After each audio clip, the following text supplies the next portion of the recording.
अस्सलाम वालेकुम। आज के इस लेक्चर में हम एक्सरसाइज 3.1 का क्वेश्चन नंबर 1 करेंगे। इस 1 में कह रहा है कि हमारे पास दो रेशो दिए हुए हैं और उस दो रेशो में हमें आइडेंटिफाई करना है कौन सा रेशो ग्रेटर है। तो रेशो दिए हुए 5:6 और 11:12, ठीक है। तो इसको लिख सकते हैं 5:6। ये मैंने आपको बताया था कि अगर इस तरह लिखा हुआ A/B के बराबर A/B लिखा हुआ है तो आप इस तरह देख लें, A/B लिखा हुआ है तो उसका आप लिख सकते हैं A/B, ठीक है। 5:6। अब इसको अगर आप देखें 5 का अगर आप डिवाइड करें 6 से तो हमारे पास आ रहा है इसका रेशो 0.8333 चलता जा रहा है ये। और दूसरा 11/12, तो 11/12 एक रेशो ये है, यानी कि 11/12 को मैं इस तरह भी लिख सकता हूँ। तो आप अगर 11 को डिवाइड करेंगे 12 से तो ये आ रहा है 0.91666, ठीक है भाई। अब इन दोनों रेशो में देखें सबसे पहले ग्रेटर जोन कौन सा है, 0.9166 वाला। तो जो ग्रेटर रेशो है आप इतने ग्रेटर रेशो जो है वो है 11/12। तो ये हमारा आंसर हो गया, ठीक है भाई। दूसरा में हमसे कह रहा है कि इसमें बताओ कौन सा रेशो ग्रेटर है। तो 22:27 को मैं लिख सकता हूँ 22/27, ठीक है भाई। तो उसको क्या करेंगे 22 डिवाइडेड बाय अगर 27 हम करें तो हमारे पास जो आंसर आ रहा है 0.8148, ठीक है भाई। और इसी तरह अब इस रेशो को देखते हैं 32:45 को मैं लिख सकता हूँ 32/45, मतलब डिवीजन में लिख सकते हैं।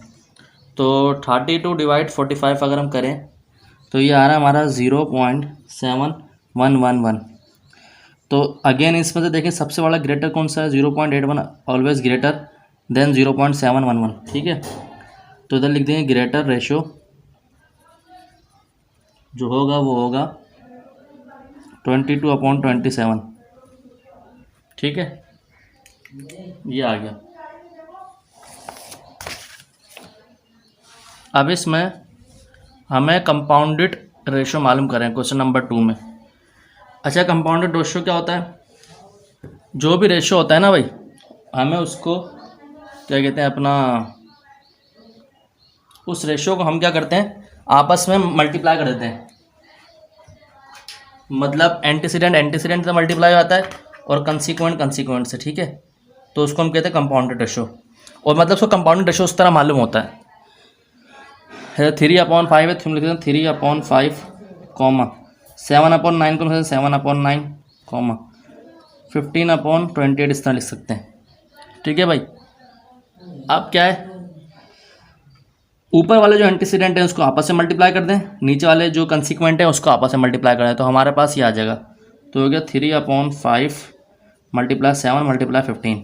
ऊपर वाले एंटीसीडेंट को मल्टीप्लाई कर दिया और अपॉन में नीचे वाले एंटीसीडेंट को मल्टीप्लाई कर दिया, 5 × 9 × 28, ठीक है भाई।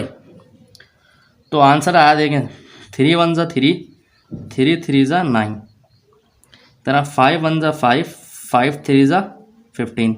अब देखिए 3 यहाँ से और 3 यहाँ से कैंसिल, जो हमारे पास बचा वो हो गया 7/28। तो मतलब 7/7, 7 × 4 = 28। तो जो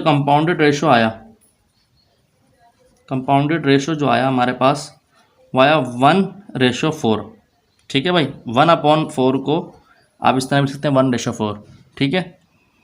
अब देखें क्वेश्चन नंबर 2 में हमें दिया हुआ है, पार्ट 2 में कह रहा है कि a + x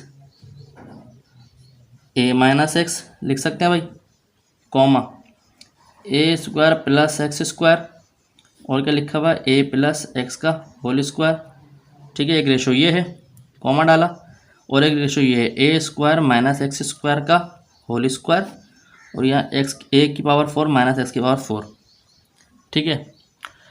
कंपाउंडेड रेशो के लिए मैंने आपको बताया है कि आप ऊपर के तमाम एंटीसीडेंट को मल्टीप्लाई करते हैं आपस में। तो ये हो गया a + x, एक एंटीसीडेंट हो गया, दूसरा एंटीसीडेंट ये है, तीसरा ये है, a + x मल्टीप्लाई, ब्रैकेट लिख लेते हैं, a² + x² multiply a² - x² का स्क्वायर होल स्क्वायर, ठीक है भाई। अब तरीका देखें, यहाँ पर मैंने ब्रैकेट डाले में ताकि हमें कुछ प्रॉब्लम ना हो कि हम भूल जाएं कि भाई ए किसके साथ है, एक्स किसके साथ है।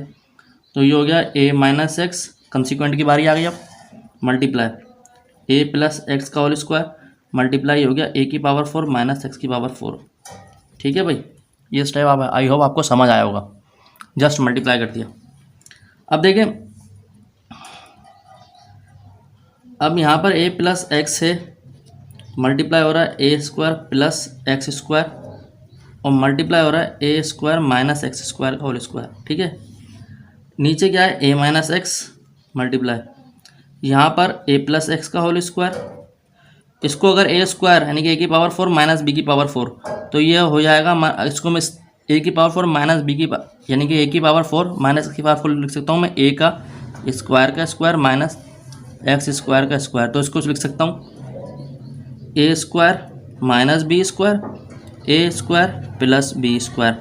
ठीक है भाई, दोबारा फॉर्मूला बंद करेंगे, ये टर्म आ जाएगी। उसके बाद देखें, ए प्लस एक्स वन टाइम है, यहाँ पर वन टाइम में कट गया। ठीक है भाई, उसके बाद ए प्लस एक्स स्क्वायर यहाँ पर है, ऊपर ए स्क्वायर प्लस एक्स स्क्वायर यहाँ पर है।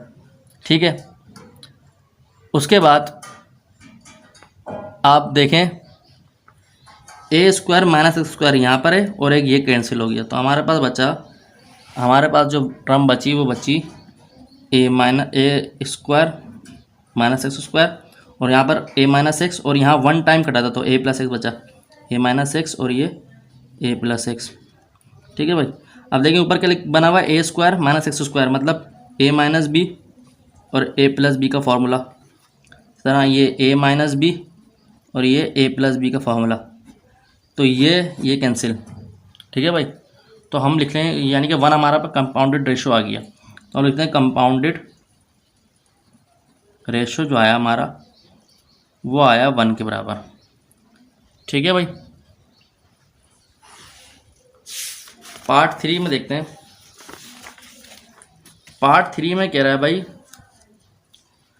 कि 2a रेशो 3b वो डुप्लीकेट रेशो है इसके, ये यानी कि ये कह रहा सॉरी 2a रेशो 3b और कह रहा डुप्लीकेट रेशो ये इसके डुप्लीकेट रेशो निकालो और फिर उसको मल्टीप्लाई करो। तो हम लिखते हैं द डुप्लीकेट रेशो ऑफ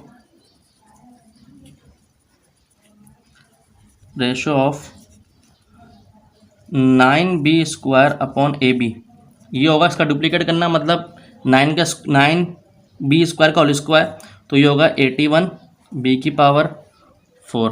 ठीक है भाई, इसका डुप्लीकेट होगा ए स्क्वायर बी स्क्वायर। ठीक है, लास्ट लेक्चर में आपको बता चुका हूँ कि डुप्लीकेट रेशो का मतलब ये है कि जो रेशो दिया हुआ उसका स्क्वायर कर दो, तो इस पूरे के ऊपर होल स्क्वायर कर दोगे तो ये 81 बी की पावर 4 और ये बन जाएगा। अब कंपाउंडेड रेशो निकालना है, कंपाउंडेड रेशो कैसे निकालें भाई, 2a 3b रेशो, ये क्या हो गया 81 बी की पावर 4 और ये ए स्क्वायर बी स्क्वायर। तो हम क्या करते हैं, मल्टीप्लाई कर देते हैं ऊपर वाली टर्म को, मतलब एंटीसीडेंट को, और नीचे वाली टर्म को, तो ये हो गया 2a मल्टीप्लाई 81 बी की पावर 4 और कंसिक्वेंट क्या है 3b मल्टीप्लाई ए स्क्वायर बी स्क्वायर।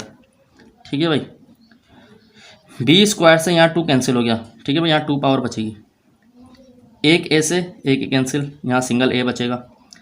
अब देखिए फिर इस बी से ये बी भी कैंसिल हो गए हैं, यहाँ फिर सिंगल बी बचा क्योंकि स्क्वायर था।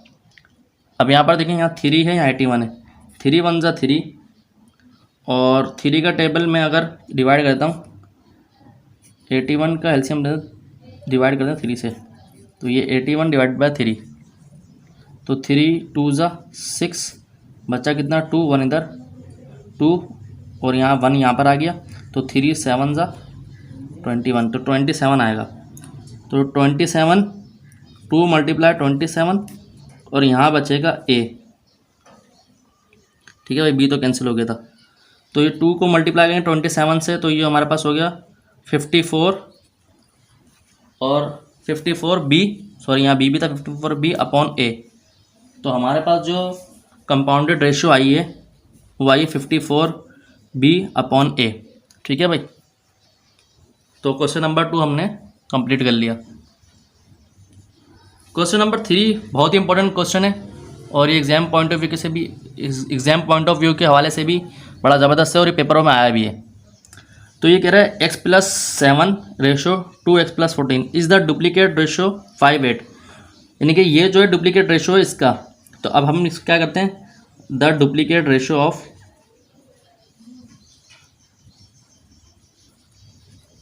5,8 वो होगा, यानी कि 5 का स्क्वायर 25, 8 का स्क्वायर 64। ठीक है भाई, तो ये जो है डुप्लीकेट रेशो जो इसका आया वो ये आया 25/64। अब कह रहा है कि x+7/2x+14, ठीक है, ये प्रोपोर्शन किसकी है 24/64, 25/64। क्या करते हैं भाई, 64 क्रॉस मल्टीप्लाई करें, 64 इधर आएगा तो हो गया x+7 और ये 2 ऐसे ही रहा, और यहाँ पर 25 ये हो गया x+14। ठीक है भाई, क्रॉस मल्टीप्लाई करा 64 को इस तरफ ले गए। अब देखें 2 1 ज़ा 2, 2 का टेबल 32 पढ़ेंगे तो ये 2 का टेबल अगर हम 32 तक पढ़ेंगे तो ये 64 आ जाएगा। तो ये हो जाएगा 32 x+7 25 x+14। हमें इसमें x की वैल्यू मालूम करना कह रहा है, ठीक है, क्योंकि ये कह रहा है कि ये रेशो है x+7/2 × x+14। अब ये कह रहा है is the duplicate ratio of इसके डुप्लीकेट रेशो है, तो मतलब इस रेशो को हम मल्टीप्लाई करेंगे, कंपेयर करेंगे डुप्लीकेट रेशो के 25/64 जो कि इसके डुप्लीकेट रेशो है। ठीक है, तो ये हो गया 32x प्लस, अब 32 को अगर हम 7 से मल्टीप्लाई करते हैं तो अभी देखते हैं भाई, 32 को अगर हम 7 से मल्टीप्लाई करते हैं, कैलकुलेट कर लेते हैं पहले। 32 × 7 तो ये हमारे पास हो गया 224, और 25 इस पूरे ब्रैकेट से मल्टीप्लाई हो जाएगा, ये होगा 25x प्लस 25 को अगर मैं 14 से मल्टीप्लाई करूँ तो ये होगा 350। ठीक है भाई, 32x ऐसी रहा, ये बड़ी टर्म है, छोटी टर्म इक्वल टू किस तरफ आ जाएगी, ये होगा 25x। इसी तरह 350 ऐसी रहा, और ये जो है 224 इक्वल टू किस तरफ आके नेगेटिव हो जाएगा, माइनस में, ये 224 हो गया। 32x - 25x ये हो गया 7x। अब 350 में से अगर आप 224 को माइनस करें तो ये हो जाएगा 126। ठीक है भाई, तो x ऐसी रहा 126/7। तो अगर आप 126 को 7 से डिवाइड करोगे तो x हमारे पास आएगा, 126 को आप 7 से डिवाइड करोगे तो x हमारे पास आएगा 18। ठीक है भाई, तो ये हमारा x मालूम हो गया। ठीक है भाई, सारा कॉन्सेप्ट इसमें ये है कि आप सवाल किस तरह पढ़ रहे हैं, क्योंकि ये वर्ड प्रॉब्लम है ज़्यादातर। अब देखें यहाँ पर दोबारा देख लेंगे, अगर हमें दिया हुआ था x+7/2 x+14, कह रहा है ये रेशो है किसका, इसके डुप्लीकेट रेशो का, तो जाहिर सी बात है इसका तो कोई काम ही नहीं, इसका डुप्लीकेट रेशो लेना है। फिर इसको रेशो की फॉर्म में लिखा और इक्वल टू मतलब प्रोपोर्शन 25/64, क्योंकि इसका ये 25/64 इसका रेशो है। फिर आपने क्रॉस मल्टीप्लाई कर दिया और x की वैल्यू निकाल ली। तो अगर आपने यहाँ पर सवाल अच्छी तरीके से पढ़ा हुआ है तो आप इसको आसानी से सॉल्व कर लेंगे। सही है, तो आज हम क्वेश्चन 3 ही करते हैं, इसके बाकी सारे के सवाल इंशाल्लाह नेक्स्ट वीडियो में आपको मिल जाएंगे। तो अगर चैनल अच्छा लगा लाइक और सब्सक्राइब करें और दोस्त यारों में शेयर करें। जज़ाकल्लाह।